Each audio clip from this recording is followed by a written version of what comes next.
Assalamualaikum warahmatullahi wabarakatuh. Merdeka. Mari kita bicara tentang proklamasi kemerdekaan 17 Agustus 1945.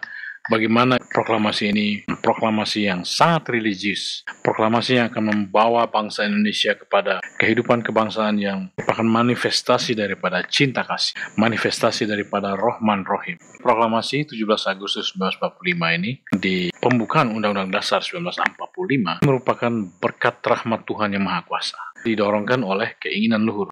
Nah, bagaimana dia berkat dan rahmat Tuhan Yang Maha Kuasa, pemberian daripada Tuhan Yang Maha Kuasa?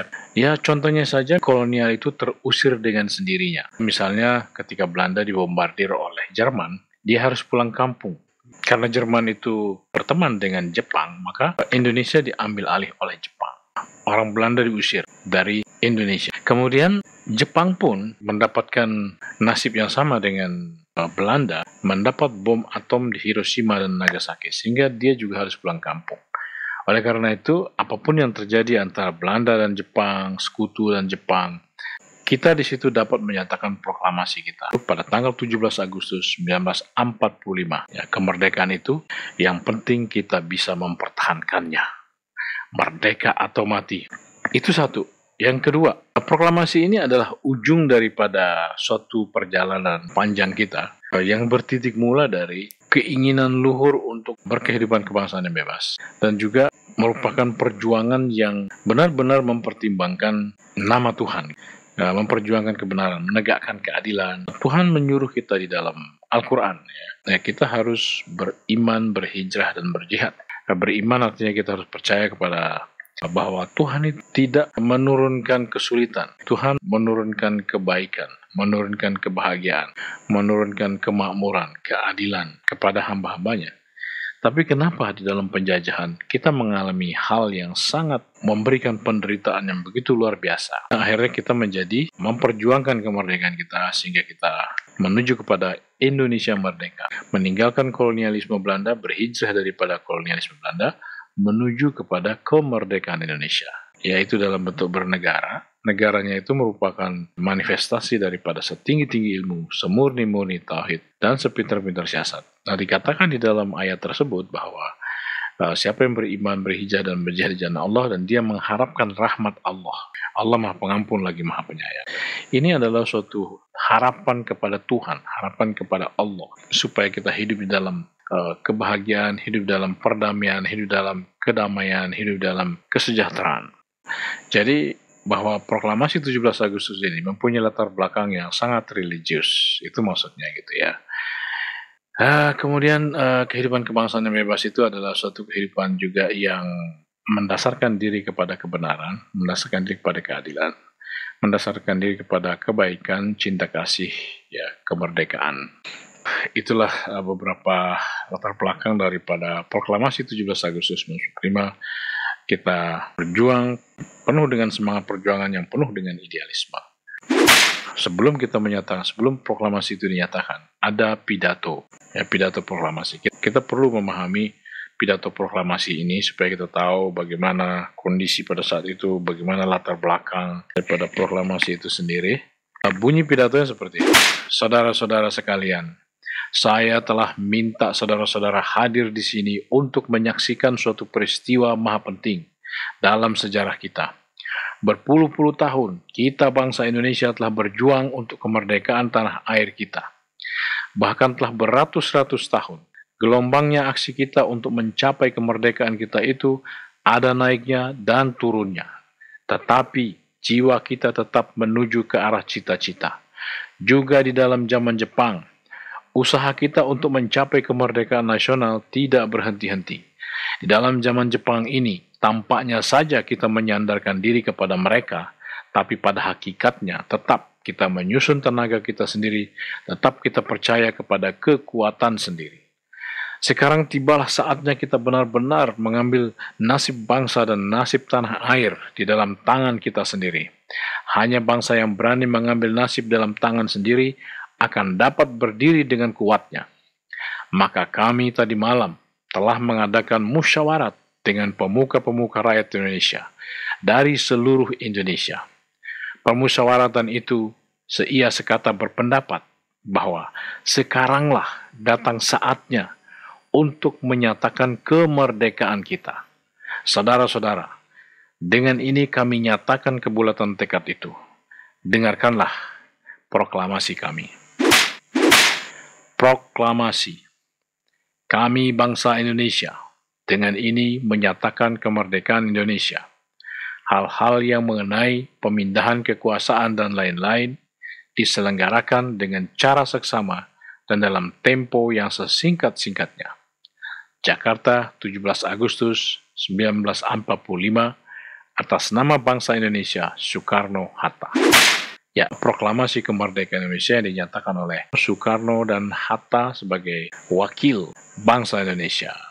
Jadilah kita menjadi bangsa yang merdeka.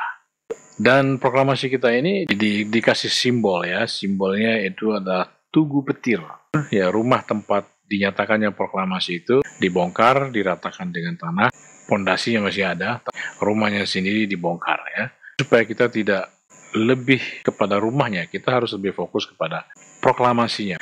Ya, bahkan kita jangan mengkultuskan siapa proklamatornya. Lihatlah kepada proklamasi itu sendiri, arti daripada proklamasi, konsekuensi daripada proklamasi, jiwa daripada proklamasi, semangat daripada proklamasi, sehingga kita tahu mau kemana kita sebagai bangsa Indonesia ke depan. Oke guys, kita lanjut. Nah, proklamasi ini ada lanjutan pidatonya ya. Pidatonya seperti ini, demikian saudara-saudara, kita sekarang telah merdeka. Tidak ada satu ikatan lagi yang mengikat tanah air kita dan bangsa kita. Mulai saat ini, kita menyusun negara kita, negara merdeka, negara Republik Indonesia, merdeka kekal dan abadi. Insya Allah Tuhan memberkati kemerdekaan kita itu. Nah, jadi ternyata pernyataan kemerdekaan ini adalah untuk melepaskan ikatan kita dari kolonial, yang mengikat tanah air kita dan bangsa kita itu. Harus kita lepaskan dulu, supaya kita menjadi merdeka dulu, dan dengan begitu kita dapat menyusun negara kita, negara merdeka, yaitu negara Republik Indonesia, yang merdeka, kekal, dan abadi, yang mendapatkan berkat dan rahmat Tuhan Yang Maha Kuasa, dan didorongkan oleh keinginan luhur tadi ya. Nah, di proklamasi itu sendiri mengandung dua pernyataan, yaitu pernyataan kemerdekaan Indonesia, automatically melahirkan Indonesia merdeka, dan ada pemindahan kekuasaan. Ya, terjadi pemindahan kekuasaan di situ dari tangan kolonial kepada tangan rakyat Indonesia, sehingga rakyat Indonesia itu menjadi rakyat berdaulat. Nah, inilah yang akan menjadi cikal bakal daripada bentuk pemerintahannya nanti ya, bentuk kepemimpinannya, yaitu Republik Indonesia sebagai satu kesatuan yang berkedaulatan rakyat. Indonesia merdeka itu sendiri adalah tanah air yang merdeka, bangsa yang merdeka, diikat oleh proklamasi, ya, sehingga dia menjadi, kita bisa sebut dia menjadi Garuda Emas ya, proklamasi. Garuda Emas, tanah air dan bangsa kita yang merdeka diikat oleh proklamasi. Dia mempunyai mindset Indonesia Raya Merah Putih, ya, mempunyai mindset bahwa kemerdekaan itu ialah hak segala bangsa, penjajahan di atas dunia harus dihapuskan karena tidak sesuai dengan peri kemanusiaan dan peri keadilan. Jadi kita bicara proklamasi, kita tidak bisa lepas dari bicara tentang pembukaan Undang-Undang Dasar 1945 atau preambul, karena antara proklamasi dan preambul itu loro-loroning tunggal, gitu ya, dua tapi dia juga ya, dua tapi satu. Proklamasi disinggung di alinea yang ketiga, dan alinea ketiga ini tentu saja berkaitan dengan alinea kedua dan alinea ke satu. Latar belakang dari mana kita bisa berproklamasi. Alinea keempatnya adalah apa yang akan kita lakukan setelah kita proklamasi. Proklamasi kita ini sangat didasari oleh keinginan yang luhur ya, keinginan yang ingin menjunjung tinggi kebaikan, kebenaran, keadilan, menghapuskan penindasan, melepas diri dari penindasan. Itu semua itu terkait dengan keimanan kita kepada Tuhan. Ya, keluhuran ini berarti bicara tentang keimanan kita kepada Tuhan. Ya. Apa keinginan luhur itu? Supaya berkehidupan kebangsaan yang bebas, punya negara yang merdeka, bersatu, berdaulat, adil dan makmur, tidak dijajah oleh bangsa lain, merdeka secara politik, ekonomi dan budaya. Kita harus tahu juga ada suatu perjalanan keramat, gitu kan, dari Sumpah Pemuda sampai dengan pernyataan proklamasi. Ya, Sumpah Pemuda ini adalah suatu bentuk keinginan luhur kita itu, ya, ingin berkehidupan kebangsaan yang bebas itu, ingin merdeka dari penjajah, Cuman kita kan harus bersatu dulu ya, harus bersatu dulu. Siapa nih yang mau memperjuangkan pergerakan kemerdekaan Indonesia? Siapa dulu yang akan melaksanakan perjuangan pergerakan kemerdekaan Indonesia itu? Ya di Sumpah Pemuda itulah, maka kita bersatu untuk memperjuangkan kemerdekaan kita, menuju kepada kemerdekaan kita, menuju kepada negara Indonesia yang merdeka, bersatu, berdaulat, adil dan makmur. Harus kita ingat itu, ada perjalanan keramat 17 tahun itu ya. Itu mulai dari 1928 terbentuknya Indonesia Satu Nusa Satu Bangsa yang bermindset Indonesia Raya dan Merah Putih, bercita-cita ingin punya negara yang merdeka, bersatu, berdaulat, adil dan makmur, dengan semangat berjuang mati-matian penuh dengan idealisme, semangat persatuan yang tidak mengecualikan suatu golongan dan lapisan. Kita menyatakan proklamasi kita, dan proklamasi ini membawa Pancasila gitu ya, karena Pancasila itu memang disusun untuk persiapan kita menghadapi kemerdekaan. Kalau kita sudah merdeka, apa yang akan kita lakukan? Tentu saja kita akan mendirikan negara kita yang sangat terkait dengan apa yang terjadi di proklamasi, apa yang lahir di proklamasi, itu Indonesia merdeka. Maka kita akan mendirikan negara Indonesia merdeka yang berdasarkan Pancasila. Di sisi lain, yang lahir di proklamasi adalah Republik Indonesia sebagai satu kesatuan. Maka yang kita akan dirikan nanti adalah negara Republik Indonesia sebagai satu kesatuan yang berkedaulatan rakyat dan berbineka tunggal ika. Nah, itulah kemudian menjadi Garuda Pancasila ya. Garuda Pancasila ini adalah simbol daripada negara Indonesia berkedaulatan rakyat dan berbineka tunggal ika. Inilah wujud daripada negara Indonesia adalah negara kesatuan yang berbentuk republik. Nah, lambangnya Garuda Pancasila ini. Dengan berbagai pasal-pasal, ayat-ayat, kita simbolkan secara sederhana, utuh, lengkap, sempurna, tetap. Garuda Pancasila, lambang daripada negara Indonesia. Yang hakikatnya adalah lambang daripada Undang-Undang Dasar 1945. Oke guys, kita lanjut. Nah, di dalam penyusunan daripada Undang-Undang Dasar 1945 ini, dia mempunyai perjalanan yang panjang. Ada tahun-tahun yang perlu kita ingat, tahun 45, di mana kita merdeka dan mulai menyusun Undang-Undang Dasar kita, yang isinya adalah negara Republik Indonesia yang berkedaulatan rakyat dan kesatuan. Namun kesatuan itu belum diekspos di awal-awal, karena kesatuan itu sesuatu yang masih sulit untuk dicapai, belum kebayang ya, bahkan asing gitu ya, di dalam kehidupan berbangsa dan bernegara. Apalagi masyarakat Indonesia itu adalah masyarakat yang beraneka ragam gitu. Jadi, tapi kita mempunyai suatu cita-cita, negara Indonesia adalah negara kesatuan yang berbentuk republik. Jadi Undang-Undang Dasar 1945 itu tidak sekali jadi guys. Dia berproses gitu ya. Dia berproses sedemikian rupa. Awalnya dibentuk oleh suatu panitia kemerdekaan. Nanti ke depan dia harus dibentuk oleh badan lembaga konstitusi atau lembaga legislatif. Pokoknya lembaga yang menyusun undang-undang dasar. Dari tahun 45 sampai tahun 49 kita melaksanakan perjuangan mempertahankan kemerdekaan. Ya karena tentu saja si kolonial itu balik lagi kan, ingin mengambil kembali kemerdekaan kita. Ya kita berperang dengan sedemikian rupa, ada perjanjian, perang, dan seterusnya. Dan akhirnya kita tiba di suatu kompromi dengan Belanda, bahwa kemerdekaan Indonesia diakui, cuman kita menjadi negara serikat. Padahal kita harusnya menjadi negara kesatuan. Dan kita juga menjadi semacam kerajaan, padahal kita republik berkedaulatan rakyat. Ini sangat-sangat aneh dan sangat-sangat tidak cocok dengan arah dan alur daripada pendirian negara Indonesia. Sehingga oleh para pendiri bangsa kita yang progresif, revolusioner, visioner, merubah Undang-Undang Dasar Republik Indonesia Serikat tahun 49 dari KMB itu menjadi Undang-Undang Dasar sementara tahun 50. Supaya kita kembali lagi nanti kepada Undang-Undang Dasar 1945 atau kembali lagi kepada desain negara seperti yang ada di dalam Undang-Undang Dasar 1945 itu, yang intinya adalah negara Indonesia adalah negara kesatuan yang berbentuk republik, bukan negara serikat, bukan negara kerajaan.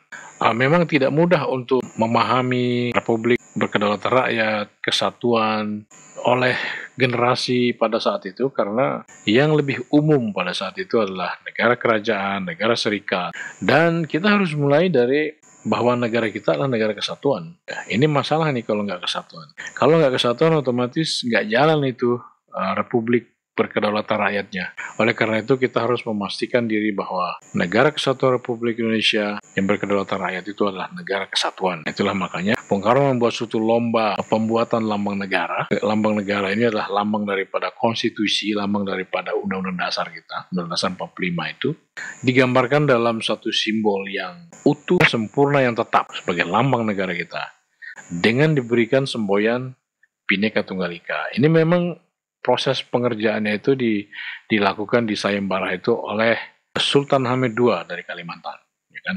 Tetapi finishing touch-nya itu dilakukan oleh Bung Karno, yaitu dengan meletakkan Bhinneka Tunggal Ika, jambul, ya kan, supaya kita bukan kerajaan dan harus berbentuk negara kesatuan. Bhinneka Tunggal Ika adalah satu-satunya bagian daripada simbol negara kita itu yang ditulis dengan jelas, hitam di atas putih, di atas frame pita pula. Jadi untuk menandakan bahwa itu sangat-sangat penting. Kesatuan itu adalah kunci. Dan juga di situ ada yang namanya Mosi M. Natsir, Mosi Negara Kesatuan Republik Indonesia dari M. Natsir. Ini adalah sesuatu yang bagus. Dengan begitu kita dapat kembali kepada inti daripada Undang-Undang Dasar 45 itu, yaitu kita menjadi negara kesatuan yang berbentuk republik, atau sebaliknya negara republik yang berbentuk kesatuan. Dan diharapkan tahun 55 dibentuknya konstituan itu menyusun Undang-Undang Dasar, yang mana disusun oleh lembaga yang dipilih untuk menyusun Undang-Undang Dasar ini, lahir di pemilu tahun 55, supaya menyusun seperti yang dirancang di awal-awal daripada penyusunan Undang-Undang Dasar negara Indonesia, berisi negara Republik Indonesia yang berkedaulatan rakyat dan harus berbentuk kesatuan. Ya, tapi konstituan itu tidak mampu. Mungkin mereka belum paham atau terlalu terkotak-kotak oleh kelompoknya masing-masing, nasionalis, agamis, dan komunis. Di situ ada beradu ingin mewujudkan negara dengan versi mereka masing-masing. Sampai 10 tahun kita tidak, dari tahun 49 sampai tahun 59, perjalanan kita tidak jelas arahnya, dan ini sangat membahayakan negara, sehingga terjadilah dekret Presiden 5 Juli 1999, negara Indonesia menjadi negara kesatuan Republik Indonesia, seperti yang diharapkan dari waktu loncatan undang-undang sementara itu lah ya, 50 itu. Kita membuat Garuda Pancasila, ada Mosi M. Natsir, Presiden menyatakan bahwa negara Indonesia adalah negara kesatuan yang berbentuk republik. Seperti yang tertera di UUD 45, itu yang disebut dengan kembali ke Undang-Undang Dasar 1945, kemudian konstituantenya dibubarkan, UUD 50-nya juga dibubarkan, dan membentuk MPRS dan DPAS gitu ya. MPRS ini adalah untuk tadi lembaga yang mempunyai wewenang untuk menjadi lembaga tertinggi negara gitu ya, menyusun Undang-Undang Dasar, memilih presiden, wakil presiden, dan seterusnya. Oke guys. Jadi selama dari tahun 49 sampai tahun 59 itu kita terombang-ambing, itu seperti kita kehilangan rel revolusi kita. Makanya disebut sebagai masa pembuang-buangan waktu selama 10 tahun lamanya. Nah, 10 tahun itu lumayan panjang gitu ya, tapi ya itu waktu yang seperti dibuang-buang aja gitu ya. Kita tidak seia sekata di dalam menyusun Undang-Undang Dasar kita ya. Oleh karena itu, ada pidato presiden tahun 1999, atau tahun 1999 itu adalah tahun yang disebut dengan The Rediscovery of Our Revolution. Rediscovery of, penemuan kembali revolusi kita. Nah, dan di situ disampaikan bahwa Pancasila itu dilaksanakan dengan Usdek. Pancasila kalau diibaratkan, ya kan, kalau diibaratkan Pancasila itu seperti Quran, maka hadisnya itu adalah Usdek ya. Undang-Undang Dasar 1945 yang isinya sosialisme ala Indonesia, masyarakat Bhinneka Tunggal Ika, demokrasi terpimpin yang dipimpin oleh hikmat kebijaksanaan dalam permusyawaratan perwakilan, ekonomi terpimpin yang mengacu kepada masyarakat Indonesia yang adil dan makmur, dan semua itu menjadi kepribadian Indonesia. Kesimpulannya, untuk menjalankan Pancasila atau menjalankan kehendak proklamasi itu, Garuda Pancasila itu atau Undang-Undang Dasar 1945, Negara Kesatuan Republik Indonesia itu adalah dijalankan dengan Undang-Undang Dasar 1945 sebagai NKRI konseptual, yang isinya adalah sosialisme ala Indonesia, yaitu masyarakat Bhinneka Tunggal Ika, demokrasi terpimpin, ekonomi terpimpin, kepribadian Indonesia.